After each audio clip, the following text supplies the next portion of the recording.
Okay, welcome to the Get Signed and Succeed podcast. This is our 14th episode. My name is Bruce Badgley, and we actually have a very special guest with us tonight, joining our regular panel of Andrew Cohen from Get Recruited Consulting and Mr. Craig Cox, oneofone.lifeskills.com. We've got Ryan Madison, the tight ends coach and offensive coordinator for Brown University. How you doing tonight, my man? I'm doing great. Excited to be here. Well, good. I'll tell you what, you're joining us actually from vacation, aren't you? I am. I'm in New Hampshire. I can see the lake out the window right here. It's a nice place to be. Well, I'll tell you what, we really appreciate you joining us on your vacation. It's obviously ending up a very busy time of camps and what have you. But Ryan, why don't you just kind of give us a little history, about yourself? I mean, how you ended up at Brown University. It sounds like you've been, throughout New England for a while. You've coached, with Andrew, and that's how the relationship here goes. But talk a little bit about Ryan Madison. Sure. Yeah. So, I've been in Rhode Island, luckily in this business for about 10 years. I've coached at all three Rhode Island schools, Division Ones here, URI, Bryant, and Brown now. But I got started, with football. I was a military kid. My parents were military, traveled a lot as a youth. And when we settled back into New England, where my mom's from, I started playing football, fell in love. I went to Boston College as a walk-on and earned a scholarship there and had a great experience. And I always say when I was a senior, a fifth-year senior, I was kind of like the player coach guy. And so I really enjoyed kind of coaching up some of the other guys. And that kind of led me into thinking about being a coach. So I did it, talked to my coaches and just jumped right in. I started out at Assumption College, was my first coaching gig ever. I spent the season there in 2004 and didn't know what I was doing. Coaching guys some of the guys I was coaching were only a couple months younger than me. But it definitely was a learning experience. I went from there and actually from there, that's kind of where I first met Andrew. I interviewed at Fordham University when Andrew was, I think you were the D-line coach there, Andrew, at the time. And Andrew walked me around and kind of had a chance to spend some time with each other on campus and talk. And it was a great experience. And I got offered the job, but I also had a job offer at Holy Cross. And since I'm from just outside of Worcester, it was a better fit for me at the time. Maybe not necessarily, coach-wise, but at the time, no, it was a great experience. I worked with a lot of good guys. Went to Holy Cross, was there for about 2 seasons. Moved from there back to Boston College as a graduate assistant. I spent a season as a recruiting GA. And then at the time, and this is still when they only had 2 GAs on field. They don't have all the people that they have now. They only had an on-field offensive position. And prior to that, I had been a defensive guy, played defense and coached defense. So I took the offensive position, did that for 2 seasons, which was under 2 different head coaches and 2 different coordinators and systems, which was an experience at my alma mater, which was pretty cool. And then, trying to remember, I'm not sure where Andrew was at that point, but we kind of bumped into each other, stayed in touch here and there. And I think you were at that time, maybe Andrew, even looking at St. Lawrence, or maybe a Bucknell. I can't remember, but I know we had communicated. Somehow I ended up at Bowdoin. And what an awesome experience. And, my first season I was up there was fun. And then my second season, we had a coaching change on defense, and Andrew joined us, became our defense coordinator. And that's where we really kind of bonded and got to know each other well. And at the time, like I said, I was working on defense. So Andrew was the coordinator, linebackers coach, and I was his DBs coach. And we just had a lot of similar, coaching philosophies, beliefs. We gelled real well. That was a fun staff, actually, because I think we all kind of got along pretty good. And it was fun to coach there. And it was just a good group. But to be honest, when I left to go to URI, I know at that, I think Andrew kind of left shortly after me to go to Hamilton, but it was, I honestly, Andrew and I have talked about this. I think if we had stayed, I think we would have been pretty good. I really believe it. I mean, we had something going pretty good there defensively that was brewing, but I was a young guy at the time. I was married, no kids. I was trying to, chase the Division Find One. your way. Yeah, I was trying to chase that Division One dream, right? Yeah. So I left there, went to URI, spent 2 seasons there, and then, in this business, it's, there's always going to be obstacles, and we didn't have success at URI, and the staff, the head coach at the time got let go, and in this business, that means coaches, oftentimes the staff gets let go as well, and that happened to me. So I ended up out of football for 2 seasons, which was actually a really good experience for me, because it really fortified the fact that this is what I want to do. Wow. I really, it's funny. I took a non-coaching job, making more money than I ever have, with the best hours I'd ever had, more free time. And then you come back and start coaching again? Yeah. And then I came back, start coaching again. Right. So, no, Wow. but it was great. And thank God my wife is a saint. She, we had by the time I kind of came around to I need to get back into this thing, we had a 3-month-old, and I quit my full-time job. I took a part-time job at Anna Maria College in Worcester, because I knew that guy and he was just helping me out. And then, everything happens in life for a reason. That at the end of that season, Bryant made a change and James Perry took over as the Bryant head coach, and I had some ties to him. And he hired me, but he didn't have a spot on defense. He hired me offensively, and at the time to be the recruiting coordinator. And I held that role for him there for 2 seasons, and then he took me. He's a Brown alum, and he got the job when that job opened up. He got the nod, and he took me with him. So and you're just a microcosm on how it's all about relationships. There you go, I mean, right? How in coaching and in this recruiting here, that it's so much about relationships, and we've touched on that from the get-go here. And but yeah, listen, thanks for joining us on the show here today, and it's just fantastic to have you. And the topic for today really is reclassification and post-grad programs. And Andrew, I'm going to start with you real quick. Why don't you talk about reclassification, maybe define exactly what reclassification is, related to, somebody with their football career. Sure. So, and please, anyone chirp in, because I definitely am not a pro on this, but it's really funny how the reclassification thing, I got out of coaching in 2014 or 13, and not a big deal back then. And it just seems a lot bigger. Is that true, Ryan? I don't remember it being around. Yeah, it's grown as, to be honest, I think a lot of things that have existed are microcosms of social media and just the ability to reach more kids in a much broader way. But I think because of that, a lot less kids are missed. And so spots get filled faster. And I think there's just in some ways, a domino effect, to be honest. Yeah. So a reclassification is a kid who, it should be a kid in my eyes who maybe his body hasn't matured yet, and it's almost like a redshirt year. He needs another year, so he can go. If he's in 11th grade, he can transfer to like a prep school, let's say, and repeat that year, reclassify, and then go back to normal. And I think when I'm asked that question from our younger clients and their families, I tell them, does that help? And I say, well, I think it's a case by case. If there's a kid, like if you're in my family and the Cohens, we're all vertically challenged, and we're all we were like physically developed in like 9th or 10th grade for sure. So that being the case, we wouldn't be good. It really wouldn't have helped us. But those kids that are a little bit of late bloomers, I think it definitely can. And you say to yourself, hey, if that kid had another year, he'd be a higher level or whatnot. Those are the kids that should be doing it.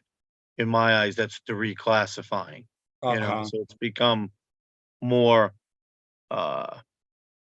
common. I wouldn't say common yet, but more common.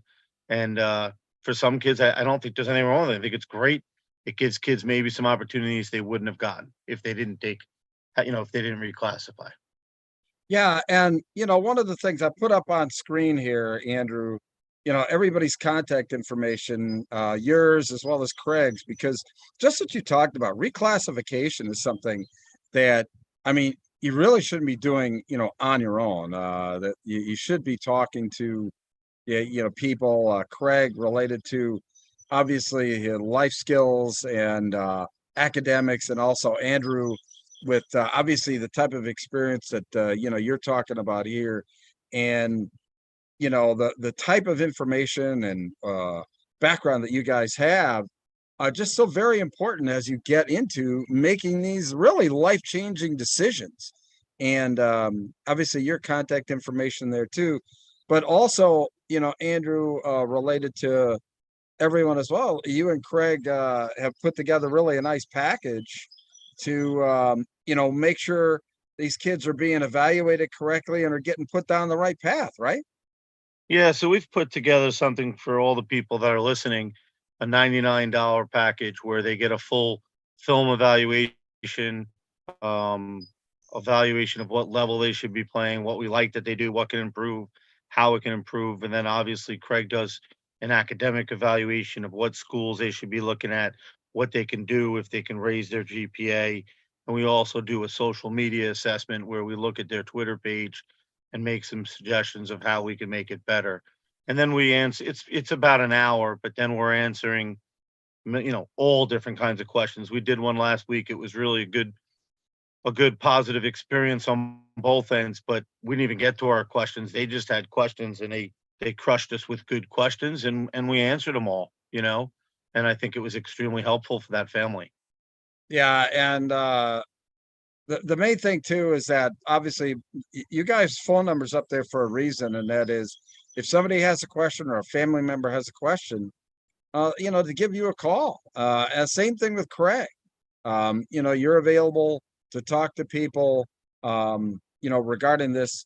And the same thing about, maybe talk a little bit, Andrew, about post-grad programs as well, and how that kind of fits into, or who should be kind of targeting a post-grad program if they want to play college football.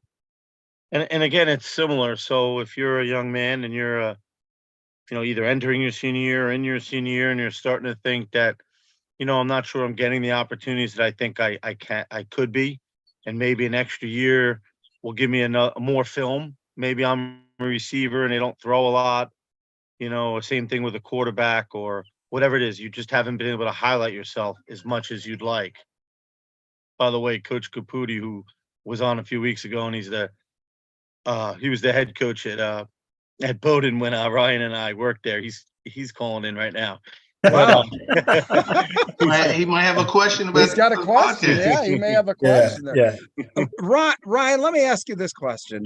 For a player who has reclassified or is entered into a post-grad program, how does that fit in, to you in recruiting? Do you look at it in a positive way, or is it like a red flag when you're evaluating a player to see whether or not you want to bring him into your program? Yeah, so that's a great question. I generally look at it as like it's as Andrew said, starting to become more commonplace, but I don't look at it as a red flag. I mean, you want to know why they're doing the things that they're doing. I think obviously that's the first thing you got to know is what's the reasoning. But generally it's because, as Andrew said, they realized they didn't, for PGs. And I think there is a distinction a little bit. And, a kid who's going to enter in a PG year, has more information to Andrew's point. Like he hasn't gotten recruited the way he wanted as a senior, and now is throwing his hat in the ring to try to take another shot, give himself another year, whatever. And there's various reasons for that, whether it be your like quarterbacks, there's only so many of them that get taken in a class, right? Or different things like that, various reasons. Whereas like if you reclass, you're making those decisions sometimes before you have that information. And I think there is a distinct difference. And I'm not going to say either one's better or worse, but they have different kind of elements to them. So I think it's just good to know why they did it. What was their reasoning? I mean, I think when a kid reclasses, it tends to be, they just think it's a good idea to get bigger and stronger ahead of time. Oftentimes, maybe from parental guidance, but I think a PG, they have a lot more information. Those guys kind of know, like, hey, this is where I was at and I didn't get what I wanted. I'm going to take another shot. And I think, those things from a recruitment standpoint, no one is better than the other. It's just a matter of understanding the information and then proceeding as is. I mean, at various places, you take kids that have done both. And sometimes the reasons or sometimes the things that they needed to do are helped by the PG year or by the reclassification. So it's a good thing. And, sometimes you recommend it. Hey man, like, we don't have a spot. If you love the place, there might be an opportunity. If you do this, we just don't have it now. Right. That happens sometimes in this profession. People recommend them to PG, more often PG, not reclass, but, so I think it's just, there's so many variables, but it's not a negative thing. It's kind of now part of the culture, but you'll get a more developed kid when they do either or, and that can be a positive, I guess. On the flip side, with the way recruiting's been pushed up so much, you lose a lot of that, like those kids that have those like senior years that are awesome. You know what I'm saying, Andrew? Right. So yeah, I think so I'm asked a lot this question, like, should I go to a post grad? And my thinking is, my first question to them is, okay, what is your thought process? Why do you want to go? So if you're saying to me, well, I want to play at a higher level. Okay, well, every kid wants to play Division I, wants to play at a higher level. But what is actually going to change in this year that's going to help you become a Division I player? So a quick example is, you get a kid and he's really, really good, but he's a 6'1" offensive lineman. And he's got a D2 offer, which is a great honor. And he's, 275. And I say, well, do you really think you're going to grow at this point? Because some kids will, and you could tell. But some kids, you could tell they're not going to grow. So I say, if you're not going to get any taller at this point, then your options probably are not going to change. And I try to be very honest with them. I think there are cases like the kid who's, he's 6'4" and he's growing and he's 240, but he's going to be 290 at some point. And if he could be 265 the following year, that could really change. That could be a game changer for him. And there's many examples, and you know what I mean? And there are examples of kids that, the offense wasn't the right fit for them, but that's their high school offense, not to knock it. But then when it fits his role, then it could really change his recruiting. That can happen. And that's why I tell kids, though, picking your prep school in some ways is more important than picking your college, because if you make a mistake with picking the wrong prep school, you might have no opportunities. You know what I mean? So you need to ask the right questions for the prep school coaches, just like you do for college coaches as well. So, what kind of offense do you run? What has been your track record of placing kids either at your own position or positions in general? You know what I mean? Where do you see me fitting in? I mean, there's a lot of questions, but for the post grads, if it's a school that has, high school kids and post grads, they're usually 4 to 8 kids a year they can take in a class, right? So that means they get 4 to 8 new players. So a lot of it's going to be positional need. You could be a great quarterback, but if they already have one, they're going to use one of those 4 to 8 spots on another position. And then there's also, most prep schools will specialize in sending their kids to certain kind of schools. What does that mean? Well, there's certain places that coach would know better than me, but there's certain places that are sending a lot of kids to the Ivy League on a regular basis. And that's awesome.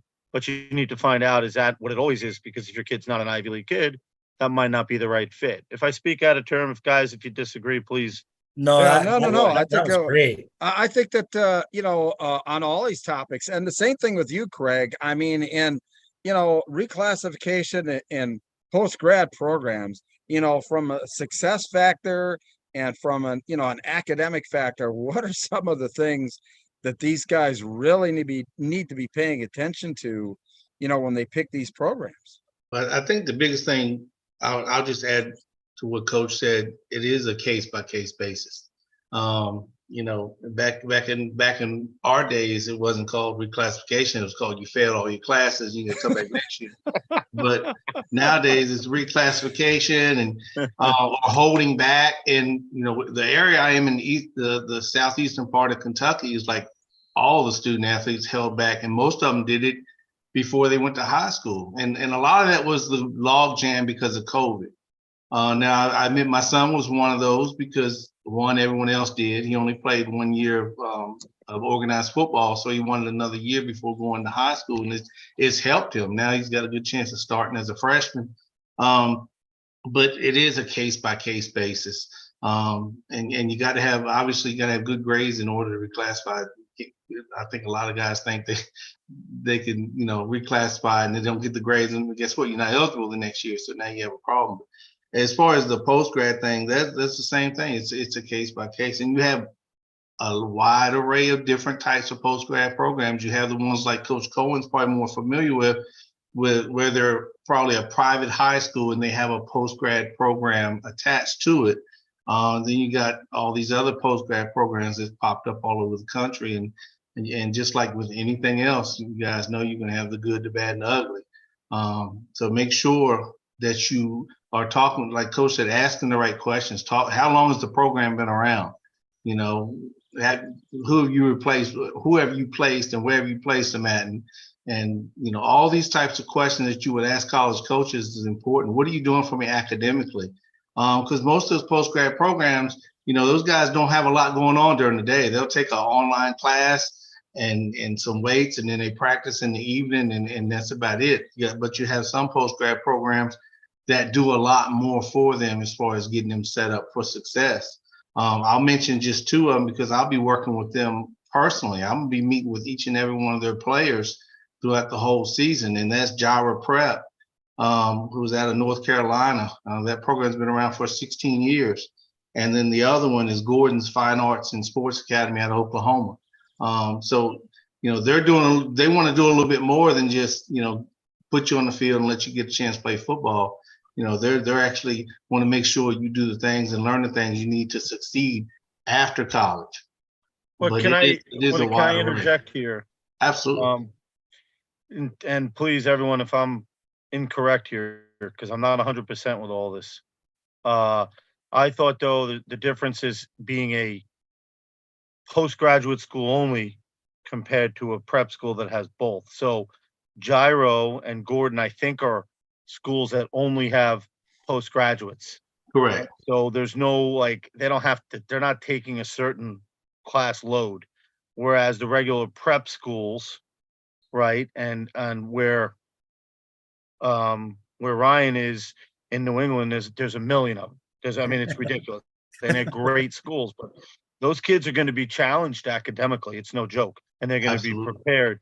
But they have to take a full load. Whereas the kid who goes to a prep only with only post grads, those kids might not take any classes, and they might be getting a full-time job and trying to save money and training to get better, whatever it is. But they're totally different opportunities. And in New England, there's the one in, what is that, Ryan? The one in Maine, which has got a great tradition. Bridgeton Academy. That's post grads only, though. You know what I mean? So those are going to be. No, I think you're thinking Bridgeton's a full school. There's the East Coast Prep, which is in Western Mass now. Yeah. I was thinking Bridgeton Academy was post grad. No, they're not post grad only. They actually have school. They have undergrad. High school there too. I'm pretty sure. Yeah. I'm pretty sure. I to had add to Coach Cohen real quick, the other graduate programs, like you said, they recommend that you don't take full time because then it counts as your year. It's just like going to a JUCO. So they want you to take less than 12 hours of college credit. So that's the biggest difference between that and what Coach is saying with these prep schools. Interesting. There's really two things here that I have that I'm really interested in how this affects. One of them was in the state of Pennsylvania here. There was a rash. It was a few years ago. Seems to have calmed down a bit. But when the PIAA changed its transfer rules, there were a lot of kids that were caught up in a problem where if they transferred within, within their high school season, that unfortunately, if there was an objection, that they would be ruled ineligible. So a lot of these kids transferred to non-PIAA schools like the Interact down near Philadelphia, which is a great league and what have you. Is there anything, Ryan, when you're evaluating a player, if all of a sudden he's making kind of a, like a late jump to another school because of maybe something that may not be of his own control, does that really, factor into whether or not you're going to, pursue that player? I think that that's specific to school by school, less about me recruiting.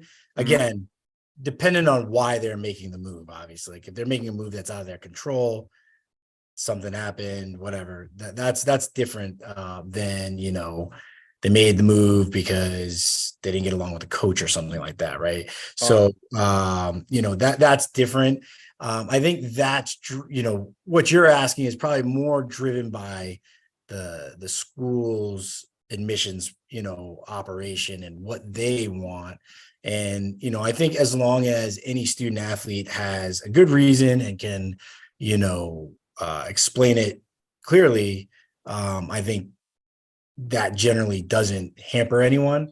But obviously, again, like I said, if there was an ulterior reason, some other reason that was negative, of a negative light, that would obviously not be good for them. You know what I mean? Yeah. One other item too, and I'm just throwing this out as for discussion or like that. And obviously with reclassification, post-grad programs are affected with NIL, just like, everything else. I mean, where, a lot of these organizations now under NIL for reclassification and post-grad, do you foresee it to be, Andrew, do you foresee, NIL as a way that these kids can literally sometimes be offered almost like a scholarship to come to these particular programs under the guise of NIL?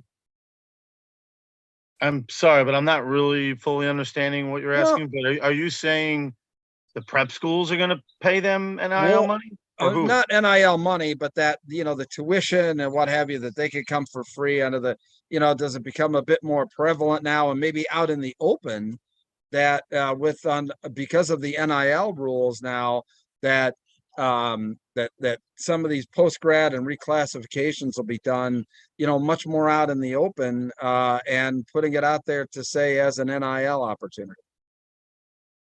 I really have no idea. That's not up my alley at all. So I've heard a little bit of that starting. You have some of those prep schools like I believe it was Fort Union used to do. Most of their players had FBS offers and already committed to FBS schools, but they didn't have the academics to go.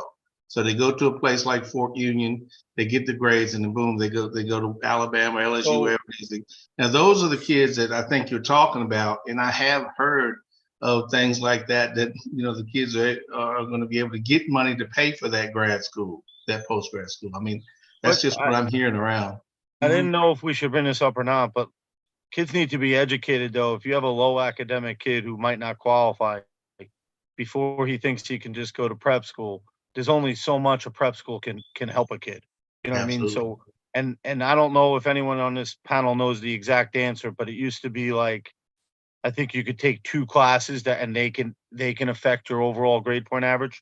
I don't know. I mean, at Brown, You're talking about the NCAA rule. Yeah, the NCAA rule though is like you can't just you have to kids that don't qualify, right. And if they're not close, they need to go to a junior college and get an associate's degree, right. So that way they can transfer to a four-year school. They made that rule, and I don't think it's changed. Where it's like you had to go to do a post grad year, you had to graduate with so many, you only got 2 that could count back to your That core. to your core GPA. Your core That's my GPA. point. So Something like that. Yeah. just because you go And to the prep biggest, and I'm sorry, go ahead, Coach. no, go. I was just saying the biggest reason why a lot of kids used to go to post grad as well was to get their test scores up. But now the test scores are kind of out the window now. So, that's not even a need anymore. So it's really just, like you said, if it's more of about a look or if you're missing a class or 2.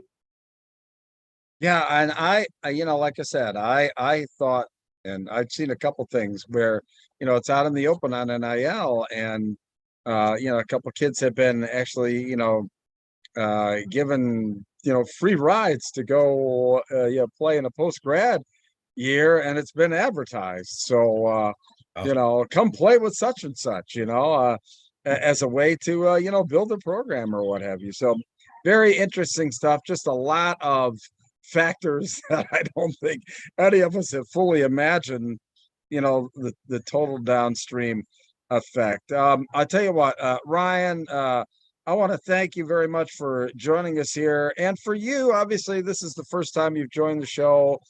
We've done, 13 episodes before this week, covering everything from social media to film to camps to what have you. What is the one overriding piece of advice that you could give any high school player who wants to play college football? Oh, I like this question. I think it's very important. It actually pertains to this conversation too, for post grad or even reclassing, but in all ways, you have to have clear expectations of what is reality for you. And that's not always the easiest thing for kids and young men to know and understand. It starts with talking to your high school coach and getting a real assessment of like, where am I at? Because right now, at least in football, the recruitment still goes through the high school. Not like all these other sports that are all club, but it all goes through that. All goes through the high school, right? High school coach mostly. And then, as they go through, people like Andrew who've been around, if you take it to the next level and get further advice, but you have to be willing to listen to what's said and take the advice as it is and set the expectation. So you have a clear view of where you're at. Everyone has hopes and dreams, and it's great to go after them. But if you don't have a real, and I always say this, Andrew might even remember this, you have a good mirror, right? Like you can look at yourself and say, like, okay, I understand who I am and what I am, and shoot for the stars, but be realistic, because then you will have a great opportunity. You'll get better opportunities. You'll get a great experience wherever you end up. Wherever you end up, you can have a tremendous experience. And that's really the ultimate goal, right? Like have a great experience playing a awesome sport. You know what I mean? Yeah, that's great. And I think that in large part, that's the reason why, Andrew and Craig do what they do, because I've got their information on screen here. These are the gentlemen that, high school players and families, is that third party who's going to be, giving the honest truth in an evaluation of just what you talked about, like temper expectations, put you on the straight and narrow, focus, and using their influences and relationships that developed over all these years, talked about obviously all the schools that have been involved here, to put it all together to make sure that student athletes and families are making the right decision there with Andrew and with Craig in, like you said, I mean, tempering those expectations, or maybe somebody needs to be like kicked in the butt and given higher expectations. It isn't just the fact of, hey, Andrew sees somebody and somebody jumps off the screen and he's saying like, why are you focusing on D3? Let's bump you up to, FBS, SCS. And I'll get on the phone right away. And I think that that's the important aspect. And that's a great piece of advice. We didn't discuss the fact that I was going to ask you that question, at the end here, but that's the overriding factor is that what are expectations and how do you get there?